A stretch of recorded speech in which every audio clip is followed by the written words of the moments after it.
I'm finally ready to share this story, even though it happened 6 years ago. These people showed up at my door last month, and I need to know if I'm seeing this clearly.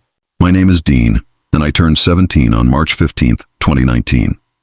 That date is burned into my memory, not for good reasons, but because it's when my parents, Frederick and Melissa, decided I was no longer worth their time.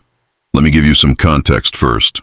Growing up, I always noticed the difference in how my parents treated me compared to my younger brother, Rory. He's 2 years my junior, but somehow he was always their favorite. While Frederick took Rory to baseball games, I stayed home alone. When Melissa went shopping, Rory got new clothes while I wore hand-me-downs from relatives. Guitar lessons for Rory, approved immediately. Art supplies for me? Focus on something practical, they'd say. I convinced myself this was normal. Maybe if I worked harder, earned better grades, they'd notice me. So I did exactly that. Straight A's throughout junior year, a part-time grocery store job, $800 saved up. I even helped with groceries when money got tight. None of it mattered. On my 17th birthday, instead of celebrating, Frederick and Melissa called a family meeting. Frederick started talking about my future and how I needed to learn responsibility. Real responsibility. Melissa chimed in about how I was old enough to make my own way in the world. I thought they were about to assign me extra chores. Then came the bombshell. Frederick told me I had until the end of the week to leave their house. Just like that. Happy birthday. Pack your bags. When I asked what I'd done wrong, Frederick looked at me like I was stupid. He listed everything. Too quiet, didn't contribute to family conversations, spent too much time in my room. Melissa added that I was ungrateful and never showed proper appreciation. Then Frederick really let loose. He called me 17 years of disappointment and said they were done wasting money on a pathetic loser. Melissa, crying, said I was nothing but a burden, a complete waste of their lives. I asked where I was supposed to go. Frederick actually laughed and said under a bridge for all he cared, maybe I'd finally learn what real life was like. Then he compared me to Warren Buffett's investment strategy, saying even Buffett knows when to stop throwing good money after bad. I was a lost cause. Melissa told me never to contact them again, that I was nothing to this family. 3 days later, while staying at my friend Bo's place, I saw Rory's Instagram story. Pictures of a brand new apartment with a caption thanking Mom and Dad for helping him get set up. My 15-year-old brother got a whole apartment while I got thrown out. That's when it clicked. This wasn't about teaching me responsibility. They simply didn't want me around anymore. I never went back to that house. I finished high school while couch surfing between friends' places, working double shifts at the grocery store. I applied to colleges using Bo's address, got into a decent state school with partial scholarships, and worked my way through. Something amazing happened during those years. When you're not constantly being told you're a disappointment, you can actually accomplish things. I graduated with a business degree, got into real estate early in a growing market, made smart investments, and built a life they never thought I was capable of. I kept tabs on them through social media and mutual acquaintances. Frederick bounced between jobs. Melissa worked part-time retail. They were always just scraping by, one emergency away from disaster. Rory dropped out of college after 2 semesters and moved back home. Then last month, I'm at my house. Yes, I bought a 3-bedroom with a nice yard, when I hear shouting outside. I look through the window, and there they are, Frederick, Melissa, and Rory, standing on my sidewalk with handmade signs. Our son won't help us. Family should take care of family. Neighbors were staring. Cars were slowing down. Frederick saw me at the window and started yelling about how selfish I was for not helping my struggling parents. Melissa held a sign that said, "We raised you better." The irony wasn't lost on me. The same people who threw my bags on the street 6 years ago were now on my street demanding help. I didn't go outside. I just watched them make a spectacle of themselves. After about an hour, they left. But they came back the next day and the day after that. Update 1, you weren't kidding about this escalating fast. Someone in the comments predicted they'd show up at my work. You called it perfectly. After 3 days of their sign-holding campaign, I decided enough was enough. I'd been planning for this moment for years. Every time I made a smart business move, part of me was thinking about the day they'd come crawling back. I knew it would happen eventually. They never learned to manage money properly. I went outside and Frederick immediately launched into his speech about how I owed them everything, how they'd sacrificed so much. Melissa added tears about struggling to pay rent while I had all this success I should be sharing with family. I let them talk. I wanted to hear their full argument. Frederick went on about working 2 jobs to support our family. Melissa talked about all the meals and clothes. They painted themselves as amazing parents who gave me everything. Then I started asking questions. Why did Frederick take Rory to baseball games every weekend but never once ask if I wanted to go? Why did Melissa buy Rory new school clothes while I wore Cousin Randall's hand-me-downs? I brought up every single instance of them treating me like an afterthought. Frederick got defensive. They were just helping Rory build confidence because he was shy. Melissa claimed they were teaching me to be independent. They had excuses for everything. That's when I brought up my 17th birthday. I described that conversation word for word. The Warren Buffett comment, the bridge suggestion, everything. Frederick tried to interrupt, saying I was exaggerating, so I pulled out my phone and played them a recording. Yes, I recorded that conversation 6 years ago. I was 17 and getting thrown out, but I wasn't stupid. I had my phone in my pocket recording the whole thing because even then I knew I'd need proof someday. The recording was crystal clear. Frederick calling me 17 years of disappointment. Melissa saying I was a burden and waste of their lives. Their laughter when I asked where I was supposed to sleep. All of it. The look on their faces when they heard their own voices was priceless. Rory went completely silent. Melissa started crying differently, not manipulative tears, but actual shame tears. Frederick just stood there with his mouth open. I told them they made their choice 6 years ago when they decided I wasn't worth keeping around. I succeeded despite them, not because of them. Every dollar I earned, every opportunity I created, all of it was accomplished while they considered me a lost cause sleeping on friends' couches. Frederick tried to argue they were young parents who made mistakes, that people change and grow. He said they realized they were wrong and wanted to make things right. Melissa begged me to consider that they're family and family forgives each other. But here's what I told them, and I want to know if you think I went too far. I explained that their current financial problems weren't my responsibility to fix. I mentioned that I knew Frederick had been laid off from the warehouse 3 months ago. I knew Melissa's retail job barely covered groceries. I knew they were 2 months behind on rent and facing eviction. See, I'd been keeping tabs through mutual acquaintances and social media. When you work in real estate with connections throughout the city, it's easy to learn about people's financial situations. I knew their landlord through business circles. I knew Frederick's former supervisor. I had a complete picture of their declining situation. I told them I could help them find solutions. Frederick perked up immediately, thinking I was about to write a check. Instead, I suggested Frederick could find work at the grocery store, where I used to work double shifts as a homeless teenager. They were always hiring at minimum wage. I mentioned Melissa could pick up more retail shifts at the store where Cousin Ellen works across town. The bus runs there every hour. For their housing situation, I helpfully noted that Cousin Nancy's basement apartment might be available soon. Small, low ceiling, but affordable on their combined retail wages if they budgeted carefully. Frederick's expression changed completely. He realized I wasn't offering charity. I was offering them the same kind of life they'd forced me into at 17. Minimum wage jobs, cramped living spaces, constant financial stress. Melissa asked why I was being so cruel. I reminded her that she once told me never to contact the family again, that I was nothing to them. I was simply respecting her wishes by treating them like the strangers they declared me to be. That's when Rory finally spoke up. He said this whole situation was messed up and that I should help them regardless of what happened. He claimed he didn't even remember the apartment thing and said I was being petty. I told Rory he was welcome to help them himself. He'd been living rent-free for years while working part-time at a pizza place. He could easily take on more responsibility. Rory immediately backtracked. He didn't make enough money to support 3 people.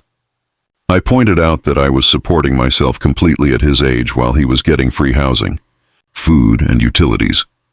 The conversation ended when Frederick told me I'd become a cold, heartless person and they were better off without me. I agreed completely and went back inside, but they didn't leave. They kept coming back every day. And now Rory started posting about the situation on social media, trying to make me look like the villain. Update 2: buckle up, because this neighborhood drama has officially gone nuclear. Those of you who said my neighbors would eventually get involved were absolutely right. After my confrontation where I played the recording, they kept showing up every day with their signs. My neighbor Ellen from 2 houses down finally approached me while I was getting my mail. She said the whole street was talking and asked if I wanted to explain my side. I invited Ellen and her husband Randall over for coffee and played them the same recording. Their reactions were exactly what you'd expect from normal human beings, hearing about parents throwing their teenage kid onto the street. Ellen actually teared up during the part where Frederick suggested I sleep under a bridge. Word spread through the neighborhood quickly. Nobody was buying Frederick and Melissa's victim act once they heard the real story. Mrs. Nancy from across the street started giving them dirty looks. The couple next to her began closing their curtains when my parents arrived. Meanwhile, Rory's social media campaign was blowing up in their faces. He'd been posting on Instagram and Facebook about his heartless older brother refusing to help struggling parents. He shared photos of them with their signs, trying to make me look like some successful monster who abandoned his family. The problem was Rory forgot that social media works both ways. I decided it was time to tell my own story. I posted the full recording on my social media, along with a detailed explanation of what really happened 6 years ago. I included screenshots of Rory's Instagram story thanking our parents for his apartment right after I got kicked out. I added photos of the grocery store where I worked double shifts as a homeless teenager, And my high school graduation photo where I'm standing alone because my family couldn't be bothered to attend. The response was immediate and overwhelming. People I hadn't talked to in years reached out to share their own stories about Frederick and Melissa. Turns out they had a pattern of treating people poorly when they thought those people couldn't benefit them. My old coworker, Bo, commented about how Frederick used to come into the store and complain loudly about having a worthless son whenever I was working. A neighbor from our old street mentioned how Melissa would badmouth me to anyone who'd listen, calling me lazy and ungrateful while bragging about Rory. Even some of Frederick's former co-workers came forward with stories about how he'd constantly talk about what a disappointment I was, how he regretted having 2 kids, and how Rory was the only one worth investing in. The social media momentum kept building. Rory tried to defend them in the comments, but every response just made him look worse. When people asked why they threw me out at 17, he claimed I was rebellious and disrespectful. When pressed for specific examples, he couldn't provide any because there weren't any. Meanwhile, I was taking more direct action behind the scenes. Remember how I mentioned I knew their landlord through business circles? I had a conversation with him about the situation. I didn't ask him to evict them or anything illegal. I simply explained that the people causing daily disturbances in my neighborhood were his tenants and shared the recording so he could understand the full context. Their landlord wasn't happy to learn his tenants were creating public spectacles. He informed Frederick and Melissa that their lease wouldn't be renewed when it expired in 2 months, and any further public disturbances could result in immediate lease termination for creating a nuisance. I also reached out to some connections in the local job market. Frederick had been telling people he was laid off due to company downsizing, but I learned through mutual contacts that he was actually fired for poor attendance and attitude problems. When he applied for new positions, several potential employers contacted me as a reference since we shared the same last name and I'm known in the local business community. I didn't lie about Frederick's work history. I simply provided honest assessments based on what I knew about his character and reliability. I mentioned his tendency to blame others for his problems and his difficulty taking personal responsibility. These were factual observations based on 6 years of watching his behavior patterns. The job rejections started piling up quickly. Each rejection made Frederick more desperate and angry, which made him even less pleasant during interviews, creating a worsening cycle. During this time, they escalated their sign-holding campaign. Frederick started arriving earlier and staying later. Melissa began approaching my neighbors directly, trying to convince them that I was a selfish son who abandoned his family. Rory started posting even more dramatic content on social media, including videos of himself crying about how his brother had become heartless. That's when I decided it was time for another direct conversation. I went outside while they were holding their signs and asked them to follow me to the park down the street so we could talk privately. At the park, I laid out exactly what I knew about their situation and what I could do to help or hurt them. I explained that I understood they were facing eviction, that Frederick couldn't find work, and that their savings were nearly gone. I mentioned that I knew Melissa had been asking relatives for money and getting turned down. Frederick immediately got defensive and demanded to know how I knew so much about their private business. I reminded him that when you live in the same city for years and work in industries that overlap, information travels. I had built a network of professional and personal connections while they had spent years burning bridges and complaining about their problems to anyone who'd listen. I offered them one final choice. They could stop the public harassment campaign, take down all the social media posts, and work with me to find legitimate solutions to their problems. I would help Frederick find appropriate work, assist them in finding affordable housing, and provide some temporary financial support while they got back on their feet. Or they could continue their current approach, in which case I would continue sharing the truth about our history with anyone who asked, and they could face the natural consequences of their own actions and reputation in the community. Melissa immediately wanted to take the deal. She was crying and saying they were desperate and needed help. But Frederick was furious. He said I had no right to interfere in their lives, and that what they did 6 years ago was ancient history that shouldn't matter now. Rory sided with Frederick. He said I was being manipulative and trying to control them. He claimed that successful people have obligations to help their families regardless of past conflicts, and that holding grudges was petty and immature. I told them they had 24 hours to decide. The offer was genuine, but it would expire exactly 1 day from that moment. They chose to continue the harassment campaign. Final update. This is the final update. And honestly, I'm still processing how completely this situation imploded on them. Those of you who predicted they'd escalate until they destroyed themselves were absolutely right. When I left you last time, I had given Frederick, Melissa, and Rory 24 hours to choose between accepting help with conditions or continuing their harassment campaign. They chose harassment, and what happened next was like watching someone deliberately drive off a cliff. The very next day, after rejecting my offer, they showed up at my house with bigger signs and started shouting louder than ever before. Frederick was yelling about how I was a disgrace to the family name and how successful people have obligations.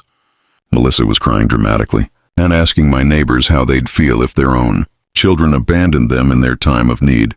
But here's the thing about my neighborhood.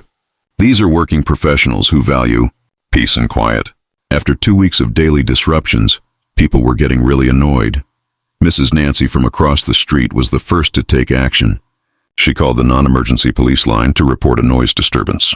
When the officer arrived, Frederick immediately started his whole speech about family obligations and ungrateful children. The officer listened politely, then explained that regardless of family dynamics, they couldn't create ongoing public disturbances in a residential area. He gave them a formal warning about noise ordinances and public nuisance laws. Frederick got belligerent with the officer and demanded to know what law they were breaking by standing on a public sidewalk. The officer patiently explained that repeated loud demonstrations in residential areas could be considered harassment, especially when directed at a specific residence. He suggested they find other ways to resolve their family dispute. After the officer left, instead of taking the hint, Frederick decided this was all my fault for turning the neighbors against them. He started going door to door trying to convince people that I was a heartless son who refused to help his struggling parents. This backfired spectacularly. Most of my neighbors had already heard my side of the story through Ellen and Randall. When Frederick started his sob story about sacrificing everything to raise me, Mrs. Nancy actually laughed in his face and told him she'd heard the recording of what they really said to their 17-year-old son. The door-to-door campaign made everything worse for them. People who might have stayed neutral were now actively annoyed by Frederick's pushy behavior. Several neighbors complained to the Homeowners Association about ongoing harassment from non-residents. Meanwhile, their own situation kept deteriorating. Frederick's job search wasn't going well, partly because word was getting around about his attitude problems, but mostly because he was spending entire days harassing me instead of actually looking for work or going to interviews. Melissa picked up a few more retail shifts, but it wasn't nearly enough to cover their expenses. Rory's social media campaign was also falling apart. The more he posted dramatic videos about his heartless brother, the more people shared my original post with the recording. His comment sections became full of people pointing out that his parents had literally thrown a teenager onto the street and laughed about it. Some of Rory's own friends started questioning him after hearing the full story. When he tried to defend Frederick and Melissa by saying I was exaggerating or taking things out of context, people would ask him to explain exactly which part of the recording was out of context. He never had good answers. 3 weeks after rejecting my offer, their landlord followed through on his threat. The daily harassment campaign had continued, which violated their lease terms about not creating public nuisances. Frederick and Melissa received formal eviction notice with 30 days to vacate. This is when they finally came back to me, but not to apologize or accept help. Instead, Frederick demanded that I intervene with their landlord on their behalf. He said it was my fault they were getting evicted because I had turned their landlord against them by sharing private family business. I reminded Frederick that I had offered to help them find housing just 3 weeks earlier, but they chose to continue their harassment campaign instead. He insisted that my offer was manipulative and controlling, and that real family helps without conditions or ultimatums. Melissa begged me to reconsider and said they had learned their lesson about the public demonstrations. She promised they would stop the signs and social media posts if I would just help them avoid eviction. But Frederick immediately contradicted her, saying they weren't going to be controlled or manipulated by someone who should be helping them unconditionally. Rory tried a different approach, appealing to my sense of family loyalty. He said that regardless of what happened in the past, they were blood relatives who needed help, and that successful people have moral obligations to assist their families during hard times. He claimed I was being petty and vindictive by holding grudges over ancient history. I explained to all three of them that the opportunity for my assistance had expired exactly when they chose harassment over cooperation. Their current situation was the direct result of their own choices and priorities. They had spent a month creating public scenes instead of focusing on employment, housing, and financial planning. Frederick accused me of orchestrating their problems and manipulating their landlord and potential employers against them. I pointed out that I had never asked anyone to treat them poorly. I had simply been honest when asked about my experiences with them. Their reputation in the community was based on their own behavior and choices, not my influence. The conversation ended when Frederick declared that they would rather be homeless than accept help from someone trying to control and humiliate them.